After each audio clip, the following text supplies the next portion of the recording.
on everyone, welcome back to a new video. My name is of course Paul. Now for the start of this video I've got to take you way back to about 2,500 miles ago when we took this to Daventry to be stage 1 mapped by Revo. And welcome back to a new video. Now this one is more of a vloggy style video. As you can see, I've got the ST edition behind me. I'm waiting for fellow content creator ST Rach because we're heading down to Revo Performance Centre.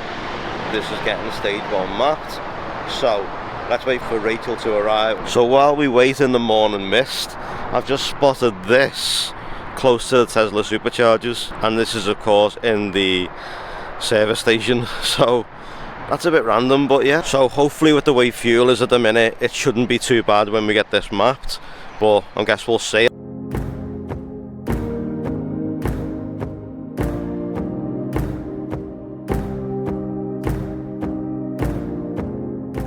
So we're now making good headway. We've just come through the M6 toll. I've got 49 minutes left to go. Been an okay journey up to now. I've averaged 42 miles per gallon though in the Focus. That's unheard of. I've never got 42. Even on the journey to London a while ago, I was only getting about 36. It is absolutely foggy around here though. We started off dead, like really foggy this morning and misty. Went into some sunshine and now we're back into the fog again. So hopefully not much longer and we'll be at Revo.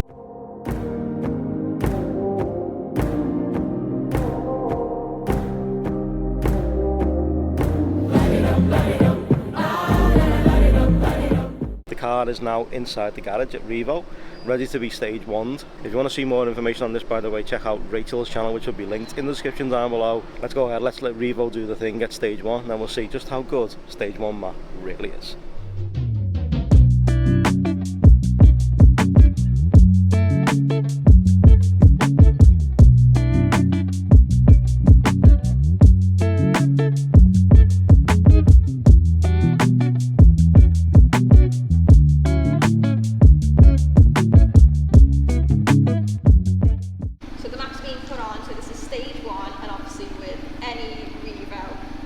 We've got a bit of an overrun, so Paul, take it away.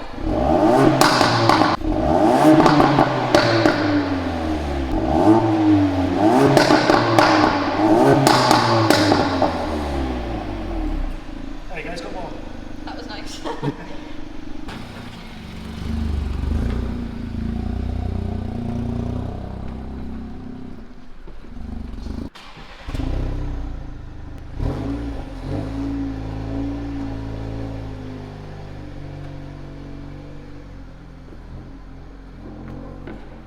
So huge thanks to the team here at Revo for putting the map on the car. I'm going to drive it home. The weather's took a bit of a turn, it's now raining.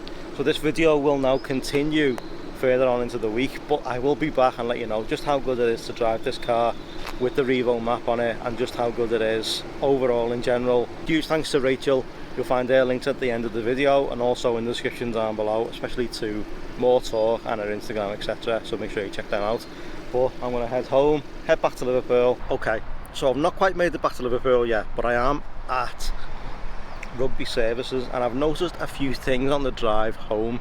So, putting it into sports mode, the overrun of the pops and bangs is unbelievable. It never used to pop and bang at all, apart from the odd occasion when they blip it, it'll pop and bang a little bit. Now, all the time, all the time. It feels dead nice to drive in normal mode, which I don't know whether that's part of the map, but onwards back to Liverpool and then we'll carry on this video when the weather's a lot better than this because it's absolutely freezing right now.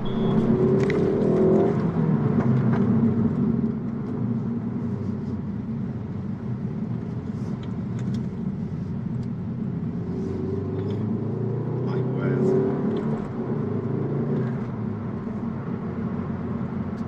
Unbelievable. Absolutely unreal.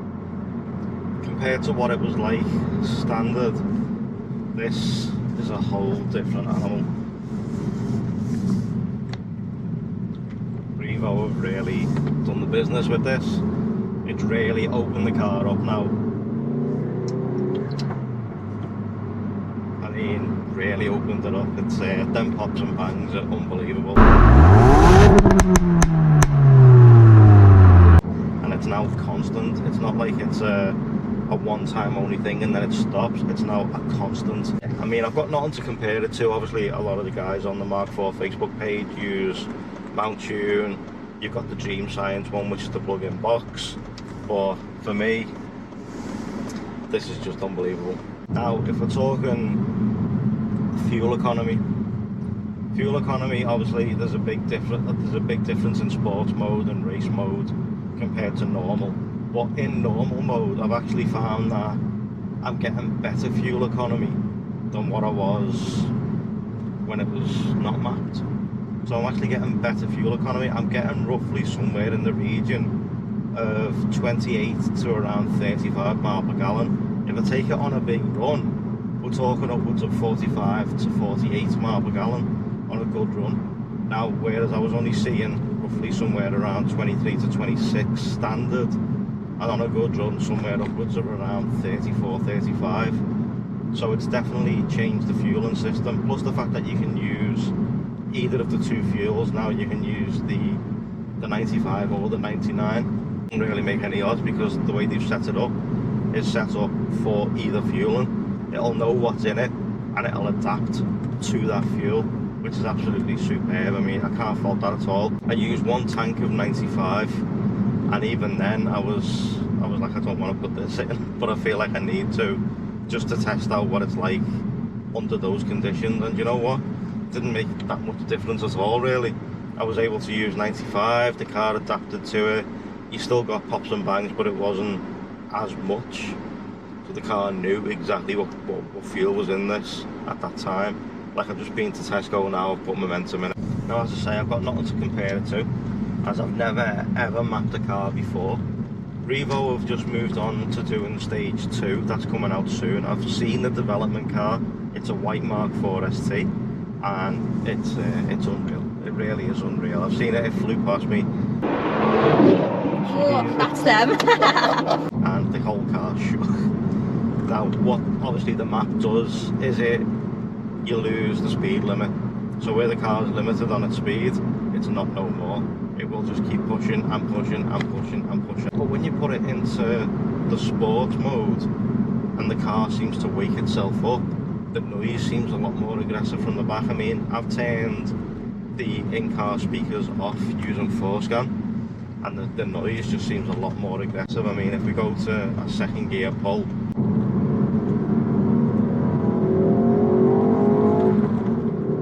that just literally wakes this car up.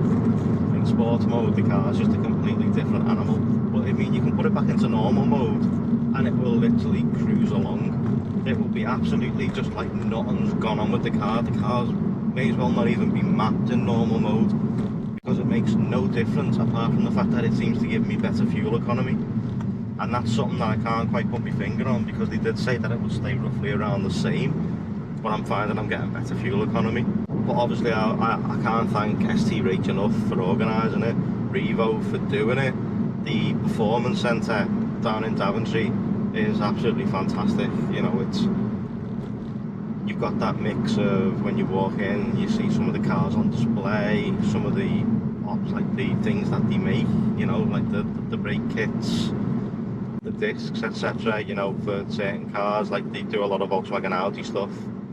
You see all that on display, and it's all nice. And you walk into the actual like bays, and it's really nice and tidy. It's lovely and clean. There's some more cars in there to have a look around. We didn't get to go on the dyno, but the map does open this car up. So it's 280 PS standard. It now pushes somewhere around 330, and I think they've mentioned somewhere in the region of 510 Newton meters of torque right now. And it's very, very torquey. It's you can feel it pulling even through all them gears. You know, you just feel it constantly wanting to pull. I don't think you can go wrong. Them pops are just unbelievable. I mean, unbelievable. They are unreal. It never used to do that. It wasn't that loud, and now it's just a constant thing now of just popping and banging. I mean, yeah, it's not to everyone's taste, but it does make you feel like a big kid. It really does. I mean, like right now, I'm still in sports mode, but I'm just cruising along. And if we go through the menus on the car, it's saying it's averaging 23.5, and that's obviously in sports mode. So if we obviously, if we try and update that, when we go through the OK to reset it all, and we'll see what it pushes out on me. I'm just cruising at 40 mile an hour. It's going to drop to a 30 any second, so obviously we're going through different roads. Right now it's averaging out 60 mile per gallon according to the trip, 58, 57, somewhere around there. That's what it's roughly averaging out to. That's amazing. I mean, even for the fact the car's mapped, here I am in 5th gear, just cruising along. So roughly it's just averaged it out after coming to a brief stop, and it's coming up at 28.4 mile per gallon, and that's in sports mode. And that's a little tiny bit of spirited driving. If I was to switch it back into normal and reset the trip again, that's something else that people will be obviously concerned with.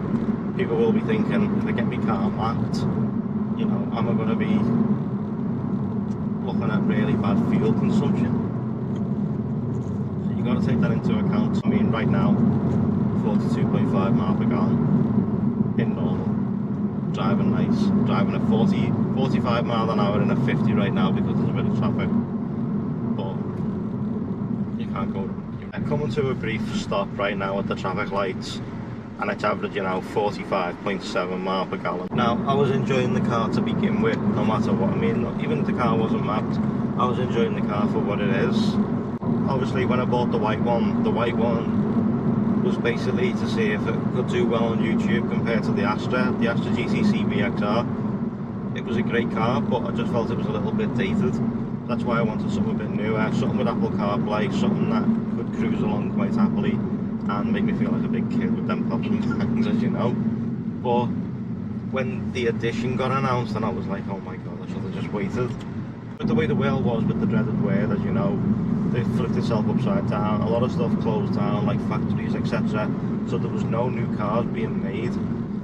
But then, when this got announced, and there was 302, I believe now, not including the side of Europe sales, apparently there's maybe just over 1,000 if you include the ones in Europe. So there's a lot of additions about, but there's still a lot of Mark IV STs kicking about too.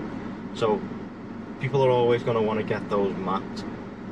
So it just depends where they're going to go, obviously. But I mean, for me, even though I did get this for free from Revo, obviously thanks to Rachael and the team over at Revo, it's probably still something I would have went with. Revo's probably still the one I would have went, you know what, yeah, okay. Because I was looking at the Dream Science, and then I was like, maybe Revo might be the best choice anyway, because of how the fuel system works, and reading up on it, and they developed it, and the development car itself. I was looking at the video on the development car, so I think this was definitely, for me, Revo was the right choice. And I've done nearly 10,000 miles now in this car, and it never fails to put a smile on my face. It never fails, never. And now it just makes it even better with that Revo tune on it, and hearing the noises, the pops and the bangs, and yeah, it's just made it a truly special car. It really is. So Revo, if you go on the website for Revo, I'm going to leave that linked in the description down below this video. There's only some deals that you can get to get the Revo software. If you go on their search engine, you can find a retailer that will do the Revo map, but it'll be local to you rather than travelling all the way down to Daventry to get it done at the RPC. But if you want to visit the RPC, then that's something else you can do, because that's a truly great day out. We had a great day out, apart from the fact that it rained during the day, so we couldn't finish this video off, which is why it's now getting done. What the Revo software gives you, it's temperature protection, enhanced protection based on oil, air and coolant temperatures. So it will know, the computer will read itself, and the map will know what's going on. Speed limit unlock, like I said to you earlier on, so it unlocks the speed limit. You got the exhaust overrun, as I've shown you, because them pops and bangs are unbelievable. I love them to bits now compared to what it was standard, but obviously it still won't do it in normal mode. It is just sport and track mode. Adaptive software, which means that you can use the 95 or up to 102 RON fuel, and the system will also know what type of fueling's being put in the car. According to this page, there's 400 Revo dealers that are probably localer to you than Daventry is, but if you want to visit the RPC, go for the RPC. Car also has grille shutters on the front. Now, they did open, but they were quite slow in opening when you put it into sports mode, etc. The Revo software has now developed that to the point where it will now open sooner. So they will open quicker to get that airflow in, to keep the temperature as cool as possible. Huge thanks to Rachel for organising the day. Huge thanks to the team at Revo for fitting us in to map the car. It's changed it unbelievably. But now Rachel doesn't know this, but I'm actually going to pass the video over to her to end the video. Good luck, Rach. Away you go. Thanks, Paul. And again, thanks to Revo for mapping the car. It has changed it unbelievably. Now, over on my channel, in a few weeks' time, there will be a video going out comparing a standard T edition to a Stage 1. But anyway, make sure you subscribe to my channel, Paul's channel, leave a like, and Paul will see you back with another video. See you later. Bye.